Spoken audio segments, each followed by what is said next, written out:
राम मिलन कब होसी। एक विचार करना, चाहे वो एक रानी थी, लेकिन जब उसने उन जोशी महात्मा से प्रश्न किया, उसकी आंख में आंसू थे, कोई अहंकार से प्रश्न नहीं किया। उन्होंने कहा, अगर आपका पंचांग आपकी पोती अगर बता सकती है तो हे गुरुदेव, राम मिले तो हीरा चढ़ाऊं, नहीं तो हाड़ जलाऊं तेरी पोती। अगर आज आप बता दो कि इस मीरा को राम मिले, ये हीरा है, ये हीरा आपकी पोथी पे चढ़ा दूं, और अगर नहीं बता सको तो आज आपकी पोथी को फाड़ दूं, फाड़ जलाऊं तेरी। जब मीरा का ये प्रश्न सुना, बूढ़े थे, पंडित जी वृद्ध थे, मीरा की ऐसी वाणी को सुनकर पंडित की आंख भर आई, आंख में आंसू आ गए।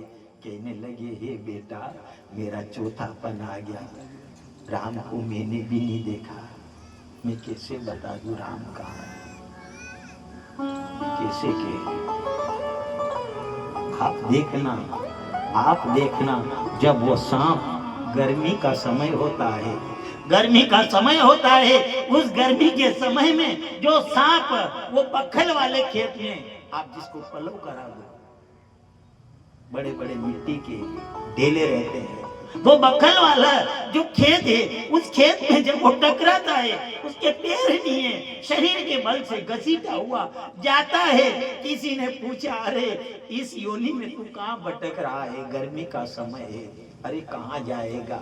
ऐसा करना कि तू कहीं चला जा, किसी के घर में चला जा, कोई तुझे डंडे से मार देगा और तुझे इस योनि से छुड़ा देगा।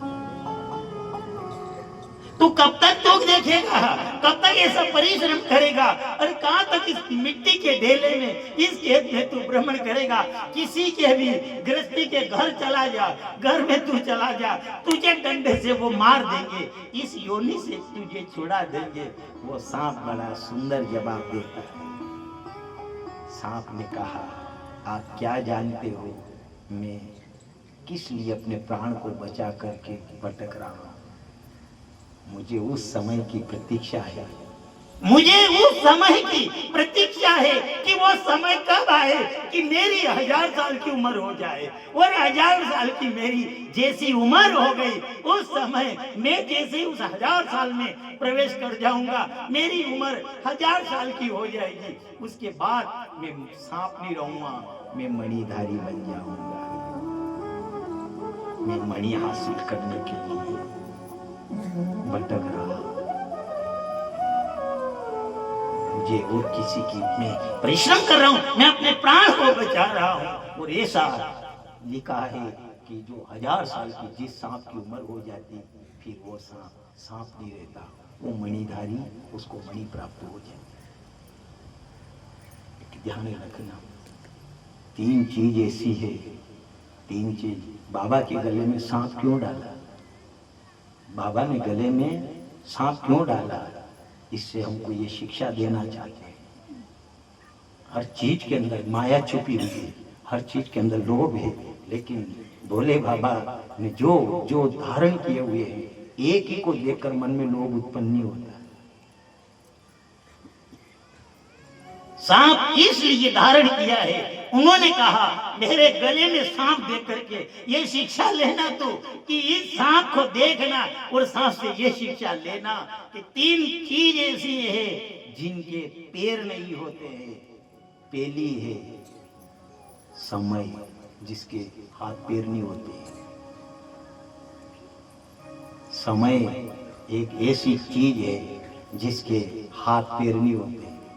पूछे साहब, और बिना हाथ पैर से चलता है। कोई पूछ भी ले, कहो साहब क्या हाल चाल हो रहा है, समय खराब चल रहा है यार, तो इसके तो पैर ही नहीं है।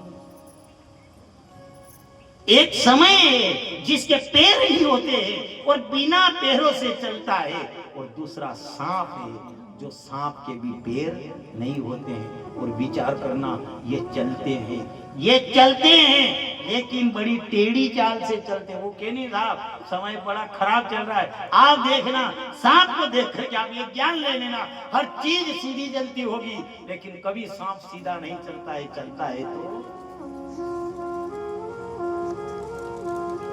एक तो समय के हाथ पैर नहीं होते हैं, दूसरा सांप है, सांप के हाथ पैर नहीं होते हैं, एक और ये भी बिना पैरों से, और तीसरी चीज एक और है, वो है संपत्ति। संपत्ति के भी आपको पैर नजर नहीं आएंगे। बड़े बड़े पैसे वाले थे, बड़े बड़े पैसे वाले देखे होंगे आपने, कितने भी पैसे वाले, वो एक एक दाने के लिए तरस रहे। उनसे पूछो यार, आपके पास तो इतनी संपत्ति थी, चली गई वो यार, उसको जाते हमने देखा ही नहीं, वो बिना पैरों से जाती है। उन्होंने कहा इन 3 के आश्रित रह करके सदैव तुम राम के नाम से जुड़ना। समय, संपत्ति और सांप, ये 3 ऐसे हैं जो बिना पैरों से चलते हैं। ये जाते हैं, ये चलते हैं, पर चलते हुए भी आपके नजर नहीं आएंगे। वो देखना, ये कभी सीधी चाल नहीं चलते हैं, ये टेढ़ी चाल ही चलते। इसीलिए तो भोले बाबा ने गले में सांप क्यों डाला? गले में देखा होगा आपने, कल आएगी कथा, गले में सांप, माथे पर मुकुट सांप का। अब वो चाहते तो वो मुकुट धारण नहीं कर सकते, इतने दानी है जो सोने की लंका बना सकते हैं। क्या वो पागल है जो वो मुकुट भी सांप का लगाया? सांप का मुकुट इसलिए लगाया कि उन्होंने कहा अगर इस मुकुट को कोई लगा ले तो मन में एम ही नहीं रहे। मान लिया जाए जिसके तुर्रा लगाया और मुकुट, ऐसे चेहरा देख करके हर प्राणी की इच्छा होती है यार अपना भी ब्याह हो तो अच्छा है, अपना भी ब्याह हो तो अच्छा है, पर जिसका विवाह हो उसको एक बार सांप को माथे लगाना पड़े तो ये अच्छे दुल्हनदर भी कहो आपको ब्याह करना उनके कि नहीं करना है यार, क्यों डस लेगा।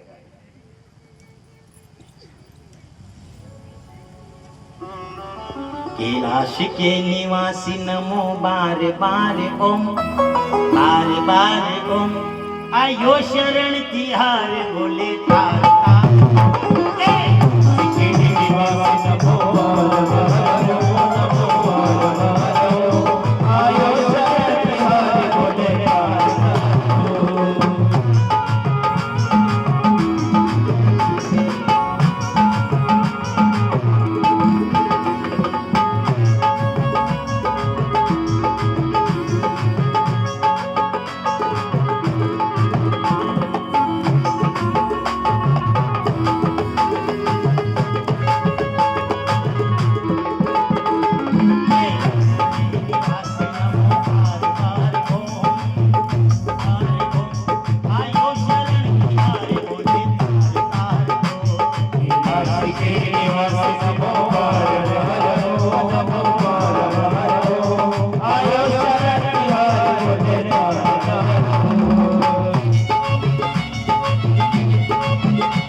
आयो शरण तिहार बोले आता हो।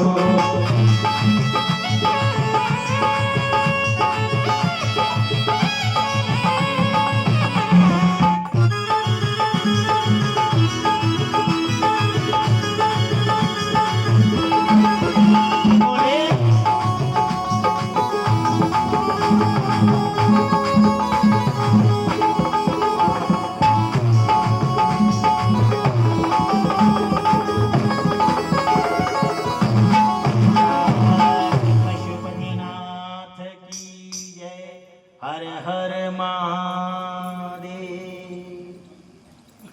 कैलाश के निवासी नमो बारे बारे ओम। आयो शरण तिहारी भोले तार तार दो। इसलिए विचार करना, भोलेनाथ ने गले में सांप धारण किया है। वो क्या कहना चाहते, वो ये कहना चाहते हैं कि तीन चीज ऐसी है जिसके पैर नहीं होते हैं, समय, सांप और संपत्ति। और ये भी एक समस्या है। ये चीज आने के बाद बड़ा चाल भी टेढ़ी हो जाती है।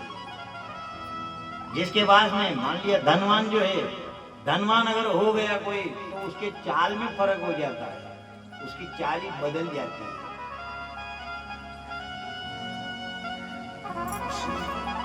कितना भी कमाओ, जितना भी कमाओ सब, उन्होंने कहा कोई अगर जात साथ जाने वाला, अच्छा सही बात भी है, मान लिया जाए किसी की मृत्यु हो गई, मृत्यु हो गई तो ठीक है, ये की बात अलग है, श्रृंगार करते हैं, यहाँ पहना है किन का, जो प्राणी मर जाता है ने बड़ा श्रृंगार करते हैं सब, यहाँ पहनावे ने, यहाँ पहनावे ने, बड़ा यहाँ पहनावेगा नहीं, ये कंगन ने सब रोता जाएगा फिर।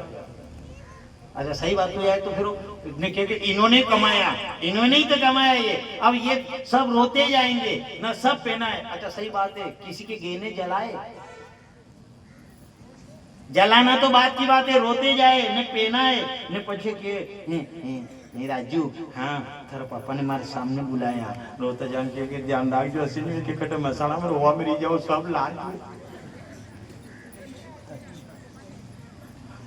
असीम के कटे ये सब आते, आपका पैसा ले ले, बड़ा ध्यान राख। और नियम भी है साहब, जो भी अपन ने कमाया है, सोना चांदी हीरे जवाहरात जितने भी है, ये कहां तक के साथी है, ये सब शमशान मसान।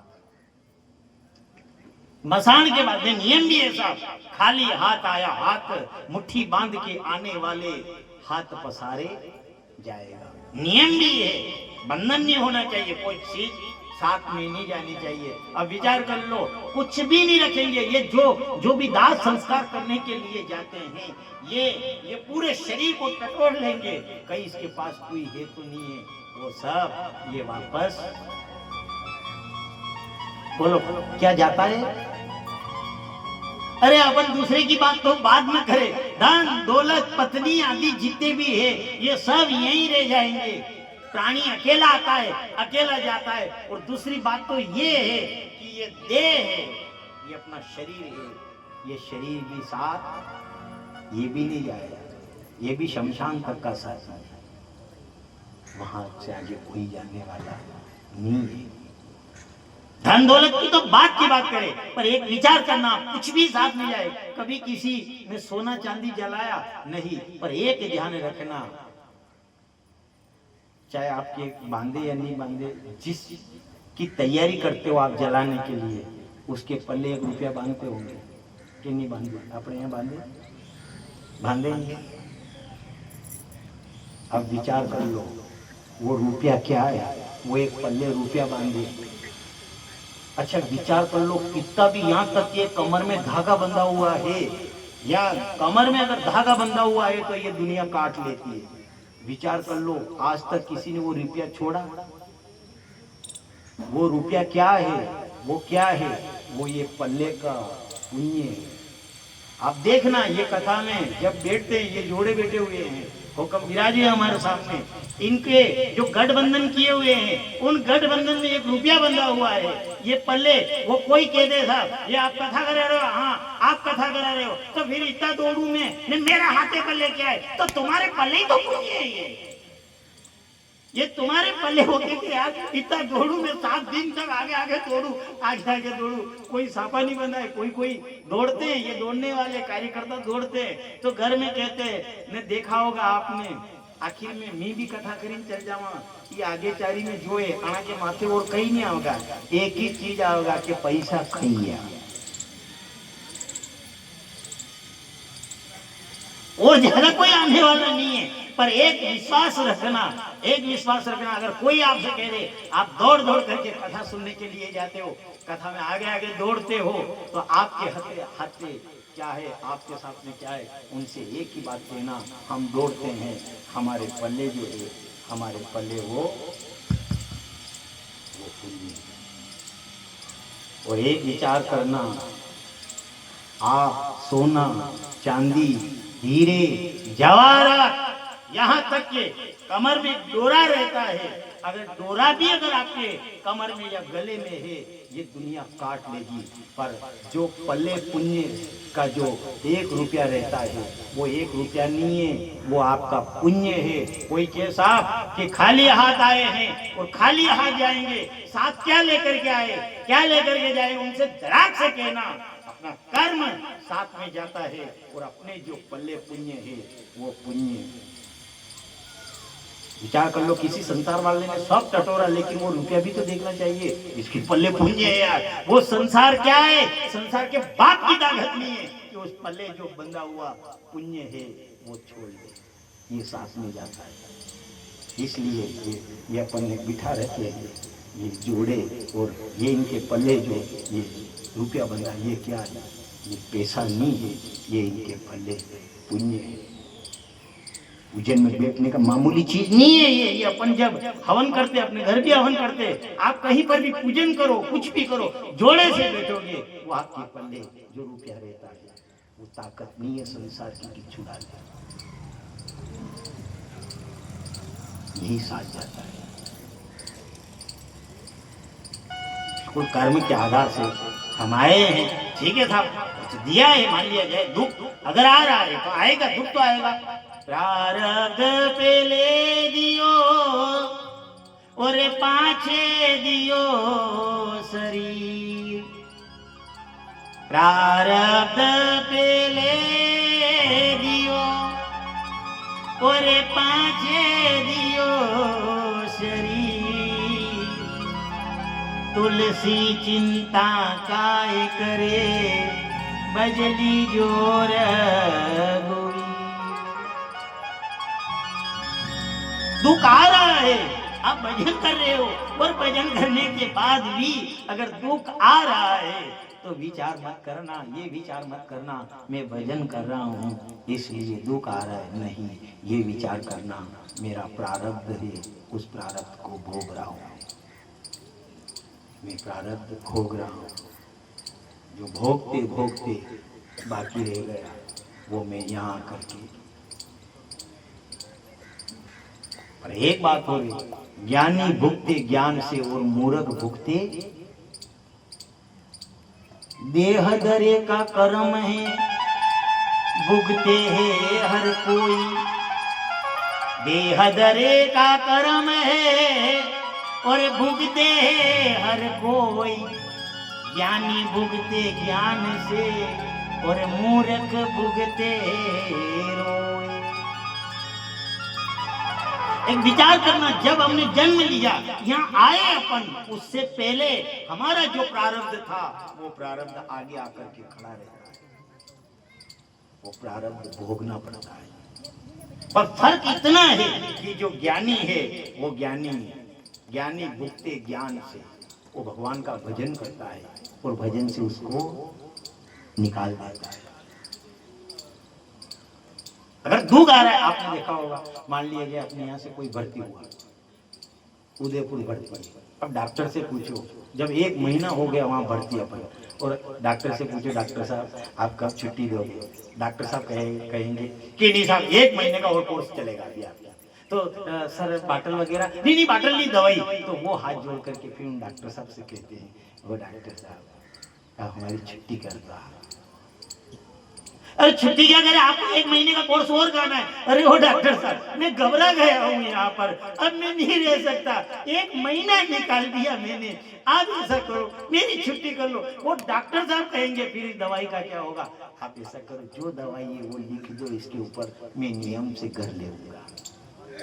अरे तू बाहर निकलेगा न जाने कहाँ जाए, मैं कहीं नहीं जाऊंगा, जैसा पलंग पर यहाँ अस्पताल में पड़ा हूँ ऐसा मेरे परिवार के बीच में रहूंगा, मैं घर से बाहर नहीं निकलूंगा। आपकी जो नियम की दवाई गोली है वो दवाई गोली में, जैसा मैं अस्पताल में था वैसा यहाँ मेरे घर रहूंगा, पर आप मेरी छुट्टी कर दो। बस यही फल है। विचार करना, अगर दुख आ रहा है तो उनसे ये विचार करना कि नरक भोग रहे थे, उससे तो अच्छा हुआ जो भगवान ने वहां से अपन को यहाँ भेज दिया। परिवार के बीच में हम भजन कर रहे हैं, उससे तो छुटकारा। मान लीजिए जो अस्पताल में गोली खानी थी, जो अस्पताल में गोली खाना थी, वो गोली यही खा रहे हैं। प्रारब्ध पे ले देना। कभी ये विचार मत करना कि ये हम भजन कर रहे हैं, ये भजन कर रहे हैं, ये भगवान का ध्यान कर रहे हैं, इससे भोग रहे हैं। नहीं, भोगना तो भगवान को भी पड़ा है, देह धरे का कर्म है, भगवान विष्णु को भी भोगना पड़ा, ये शिव पुराण कह रही है। जब सृष्टि रचने की सर्वप्रथम भगवान भोलेनाथ ने ब्रह्मा जी से कहा आप सृष्टि की रचना करो, उन्होंने सृष्टि की रचना के हेतु उनसे पूछा मैं किस प्रकार की सृष्टि बनाऊं, आप बताइए। तभी भगवान भोलेनाथ ने अपने स्वरूप को दिखाया। स्वरूप को ये दिखाया कि आधा अंग तो स्त्री का था, भोलेनाथ का आधा अंग स्त्री का और आधा अंग पुरुष का,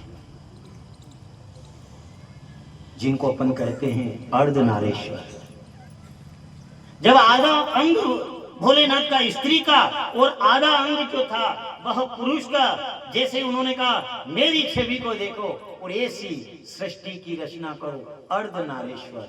अब उनको क्या ज्ञात था कि भोलेनाथ का कहना तो ये था आधी स्त्री बनाओ और आधे पुरुष बनाओ और उसके बाद सृष्टि की रचना करो। जब इस प्रकार उन्होंने भोलेनाथ ने ये स्वरूप इसलिए दिखाया था, पर ब्रह्मा जी के समझ में नहीं आया। और ब्रह्मा जी ने अर्धनारेश्वर जब उन्होंने वो छवि दिखाई, तो इधर ब्रह्मा जी ने जब सृष्टि की रचना करी तो उस रचना में सर्वप्रथम बनाया तो किन्नरों को उत्पन्न किया। जब किन्नर ही किन्नर हो गए, सब ताली बजाते थे। इस प्रकार जब उन्होंने देखा, तभी भगवान भोलेनाथ ने देखा, ब्रह्मा जी आए, ब्रह्मा जी ने देखा कि हमने ये सृष्टि की रचना करी। उन्होंने कहा ये क्या कर दिया आपने, किन्नरों को बना दिया।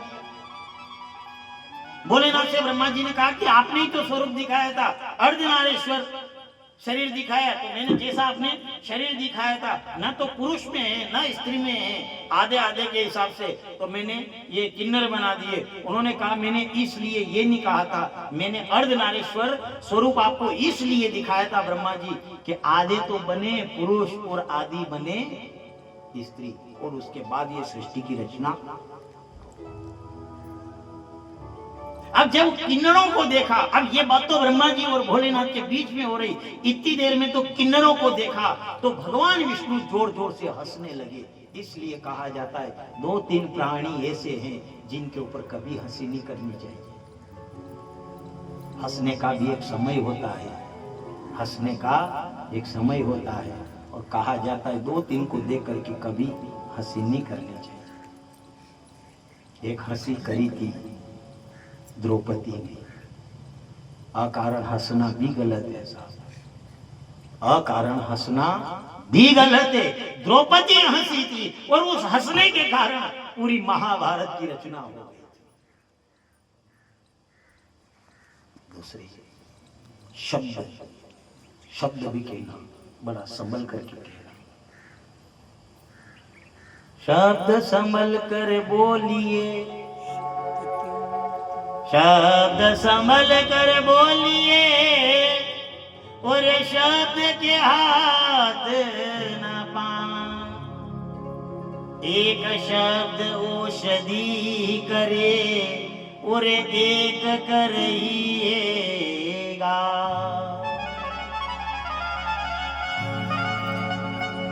कोई समय ऐसा है कि संभल करके बोलना चाहिए। एक तो बीमार को देख करके कभी उसकी हंसी नहीं उड़ानी चाहिए। बीमार को देख करके कभी उसकी हंसी नहीं उड़ाना चाहिए। एक ध्यान रखना, ये बहुत सारे होते हैं जो कई गाड़ी कई लियावे, सब कभी 4 व्हीलर लियावे और सामने वालों गरीब है तो उनके घर के वहां इनके टिटिट टिटिट ये नहीं बजानी चाहिए। ये भी गलत है। ऐसा घना घना रे भुआड़ा देवाड़े उनके घर के वहां जी टिटिट टिटिट, पर ये मालूम नहीं है कि उस भगवान ने अभी पानी अपनी ओर छोड़ रखा है।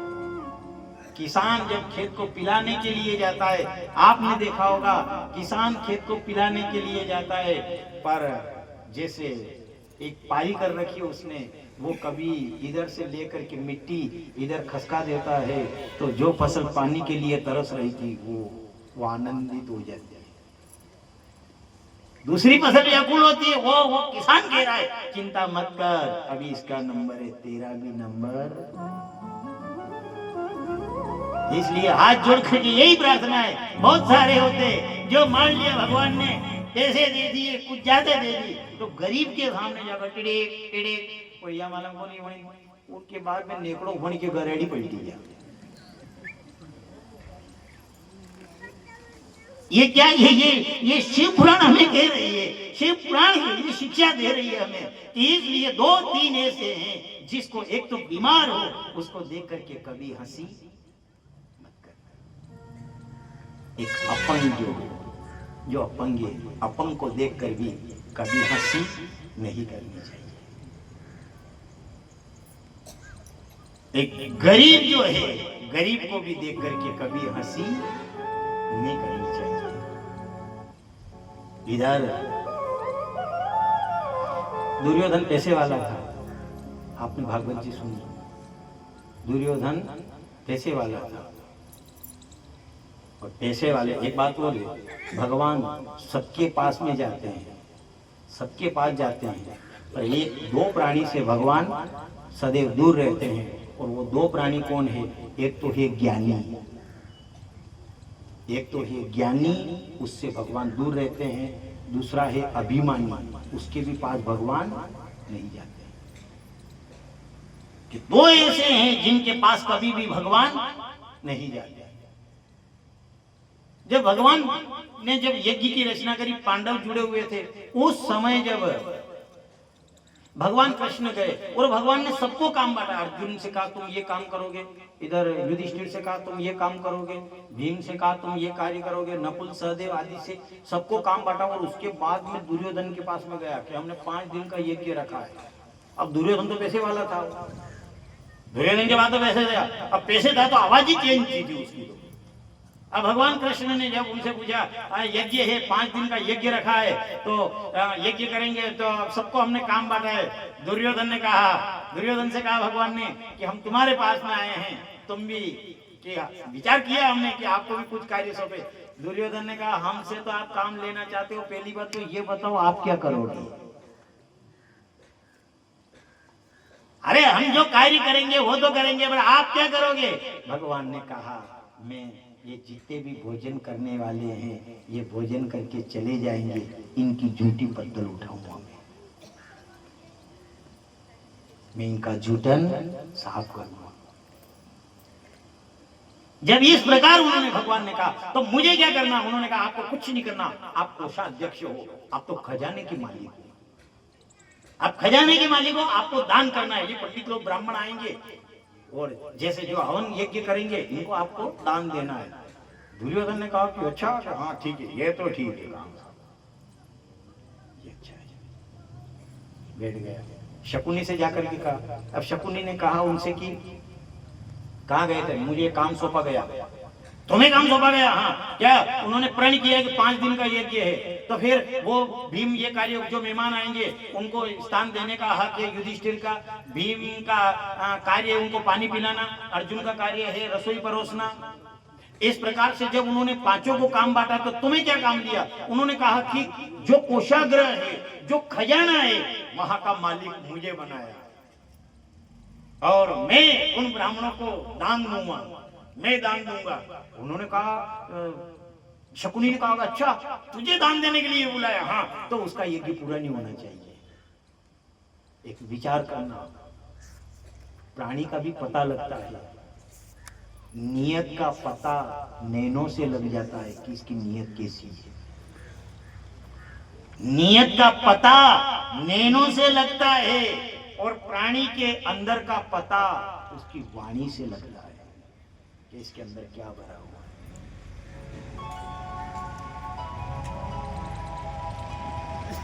जब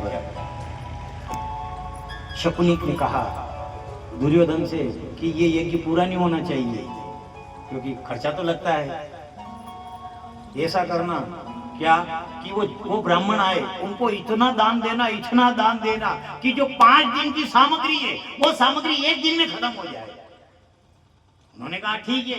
अब शकुनी मामा के कहने पर इधर जो खजाना भरा हुआ था वो ब्राह्मण गए ये ऐसे अंगोछे लेकर के, उन्होंने कहा ले साहब हमको दान दीजिए, क्योंकि नियम है ब्राह्मण का खाओ तो भी देना पड़े, ने ब्राह्मण को खिलाओ तो भी। एक और समस्या है, कई मला का दांत घसे देगा, कई तल्लक काढ़ी ने पचे वड़ाने देव ने पचे भी ब्राह्मण मंत्र बोले साहब, ओम शांति शांति पृथ्वी शांति राप शांति, रोक दे शांति। तुम्हारे गांव में रोग नहीं आना चाहिए, तुम्हारे घर में धन धान्य की शांति होनी चाहिए, तुम्हारे गांव के अंदर बड़ा आनंद होना चाहिए, अकाल मृत्यु अगर आ रही हो तो वो भी दूर हट जाए, आपके गांव के अंदर शांति बनी रहे। इधर जब ब्राह्मणों के तिलक किया तो ब्राह्मण को ये अंगूठा लेकर के गए, तो उसने कहा कि ये क्या लेकर के आए हो? फिर क्या करे? अरे ऊंट लेकर के आओ। ब्राह्मणों ने देखा कि अब आज के बाद पंडिताई कैंसिल था, क्योंकि इतना दान देगा तो क्या करे पंडिताई करके। और ब्राह्मण क्यों ऊंट लेकर के आए? और जो साहब उसने जितना भी खजाना था वो खजाना एक ही दिन में खाली कर दिया, खाली करके और ब्राह्मण गए और ब्राह्मणों ने कहा, पत्नी घर पे गए, उन्होंने कहा इतना खजाना मिला है अब पंडिताई नहीं करेंगे। उनकी पत्नियों ने कहा कि आज इतना मिला तो कल कितने मिलेंगे? और यहाँ से जीमिते लाभ लोभती। विचार करो, पहले तो शांति से बैठते थे लेकिन वो धन गया, उससे फिर ब्राह्मण आए। इधर जब दुर्योधन वहां से निकला और जब शकुनी मामा के पास में गया, शकुनी ने कहा क्या हुआ? उन्होंने कहा पूर्णाहुति कर दी एक ही दिन में, तो फिर उनका यज्ञ का क्या होगा? उन्होंने कहा कल यज्ञ कैंसिल, धन ही नहीं है तो यज्ञ काहे का?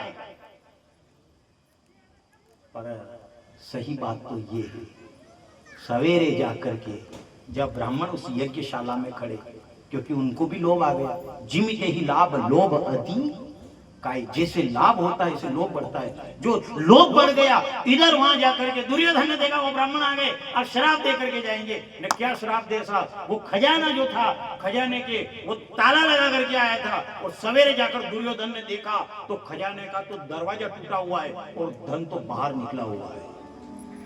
क्योंकि दुर्योधन को ये ज्ञात नहीं था कि मैं जितना दान करूं उससे उसको वरदान था। ये दुर्योधन को ज्ञात नहीं था कि मैं जितना दान करूं उसका दुगुना होगा। ये वरदान था, दुर्योधन को पर ज्ञात नहीं था। अब मान लिया आधा खजाना भरा हुआ था और आधा खजाना खाली किया तो उसका दुगुना बढ़ा। पहला अब तो साहब जैसे कि पेटियां सब पहला सही सापावारा ने मामला में कोटिया रखता न कभी चढ़ा पड़ता न चौमासा में भगवान की ऐसी कृपा रहती जड़ मस्त हो जोगा कोटी।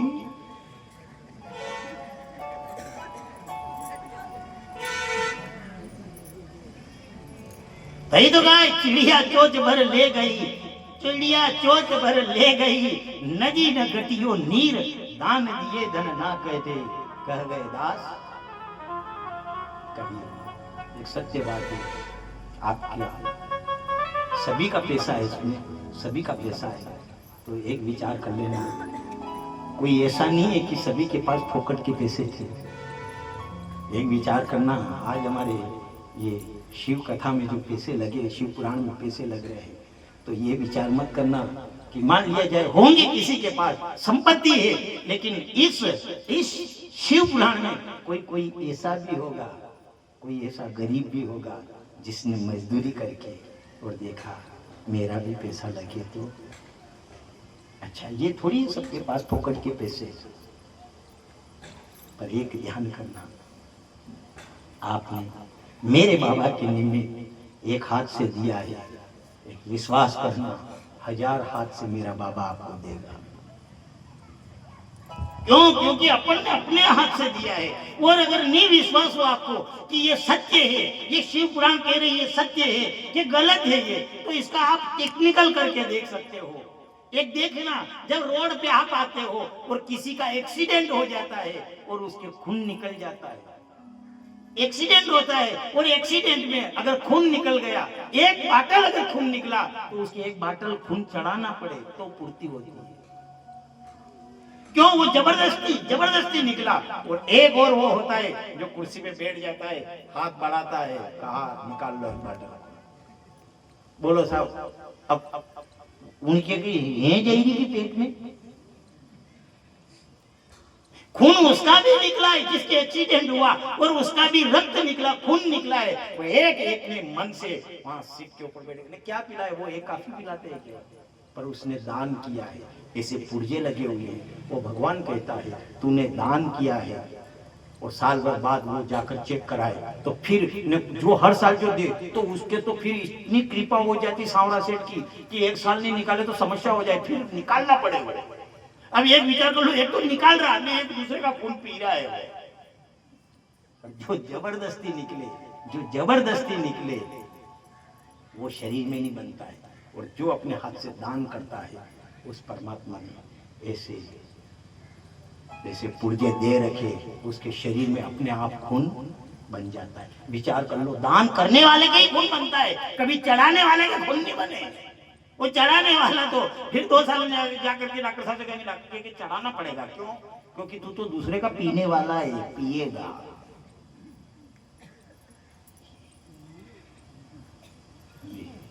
ये दान की महत्ता है। चिड़िया चोंच भर ले गई, नरी न घटियो नीर। एक ये उसको मालूम नहीं था दुर्योधन को, और जैसे दुर्योधन आया देखा तो सब दरवाजा